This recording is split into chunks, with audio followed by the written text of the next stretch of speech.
Breakfast ആയിട്ടും evening snacks ആയിട്ടും ഒക്കെ ഉണ്ടാക്കി കഴിക്കാൻ പറ്റിയിട്ടുള്ള നല്ലൊരു റെസിപ്പിയാണ് കേട്ടോ കാണിക്കുന്നത്. അപ്പോൾ അതിന് വേണ്ടിയിട്ട് കുറച്ച് തേങ്ങ ചിരകി എടുത്തിട്ടുണ്ട്. അതിന് തേങ്ങ, നല്ല ജീരകം, ചെറിയ ഉള്ളി അതൊന്ന് മിക്സിൻ്റെ ജാറിലിട്ടിട്ടൊന്ന് ചതച്ചെടുത്തു. പിന്നെ അത് ഒരു പാത്രം അടുപ്പത്ത് വെച്ച് അതിലേക്ക് 2.5 കപ്പ് വെള്ളം ഒഴിച്ച് ഉപ്പിട്ട് തിളപ്പിക്കാൻ വേണ്ടി വെച്ചിട്ടുണ്ട്.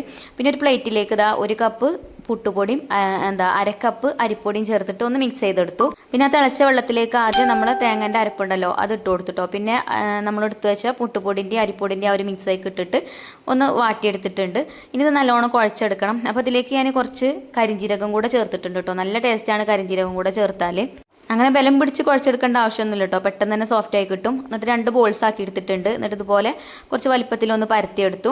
എന്നിട്ട് ഇതാ ഈ സ്റ്റീലിൻ്റെ ഗ്ലാസ് വെച്ചിട്ടാണ് കേട്ടോ ഞാൻ അത് കട്ട് ചെയ്തെടുത്തിട്ടുള്ളത്. അപ്പോൾ പുട്ടുപൊടി വെച്ചിട്ടുള്ള പൊരിച്ച പത്തിരിയാണ് നമ്മൾ ഉണ്ടാക്കുന്നത്. അപ്പോൾ ഫസ്റ്റ് ട്രിപ്പ് ആയിട്ടുണ്ട്. അപ്പോൾ ഇനി നമുക്ക് എണ്ണ ചൂടാക്കിയിട്ട് എണ്ണയിലിട്ടിട്ട് ഫ്രൈ ചെയ്തെടുക്കുക. പിന്നെ അതിൻ്റെ ഇടയിൽ ബാക്കിയുള്ളതും കൂടെ അതേപോലെ റെഡിയാക്കി എടുക്കുക. പിന്നെ കുറച്ച് വലിപ്പത്തിലൊക്കെ വേണമെങ്കിൽ കുറച്ച് വലിപ്പത്തിലൊക്കെ കട്ട് ചെയ്തെടുക്കാം കേട്ടോ. നമ്മളിപ്പോൾ വീട്ടിലത്തെ ആവശ്യത്തിനല്ല ഉണ്ടാക്കുന്നത്. അപ്പോൾ കുറച്ച് വലിപ്പം കുറഞ്ഞാലും കുഴപ്പമൊന്നുമില്ല. അപ്പോൾ അത് എണ്ണയിലിട്ടിട്ട് ഇതുപോലെ നല്ലോണം മൊരിച്ചെടുത്തിട്ടുണ്ട്. അപ്പോൾ കറിയൊന്നും വേണമെന്നില്ല കേട്ടോ. അതാ ഞാൻ പറഞ്ഞത് ഈവനിങ് സ്നാക്സ് ആയിട്ടും കഴിക്കാം, ബ്രേക്ക്ഫാസ്റ്റ് ആയിട്ടും കഴിക്കാം. അപ്പോൾ ഞാൻ അതിലേക്ക് ചിക്കൻ കുറുമ ഉണ്ടാക്കിയിട്ടുണ്ട്. അപ്പോൾ സാധാരണ നമ്മൾ അരിപ്പൊടിയും മൈദയൊക്കെ വെച്ചിട്ടാണ് പൊരിച്ച പത്തിരി ഉണ്ടാക്കൽ. ഇന്ന് പുട്ടുപൊടി വെച്ച് ഉണ്ടാക്കിയപ്പോഴേ നല്ല ടേസ്റ്റ് ഉണ്ടായിന്. പുറം ഭാഗമൊക്കെ നല്ല ക്രിസ്പിയും ഉള്ള നല്ല സോഫ്റ്റും ആയിട്ടാണ് ഉണ്ടായിരുന്നത്. അപ്പോൾ ചിക്കൻ കുറുമയൊക്കെ കൂട്ടിയിട്ട് കഴിച്ചപ്പം അതിലേറെ ടേസ്റ്റ് ഉണ്ടായിരുന്നു കേട്ടോ. അപ്പോൾ വീഡിയോ ഇഷ്ടപ്പെട്ടാൽ ലൈക്ക് ചെയ്യണേ.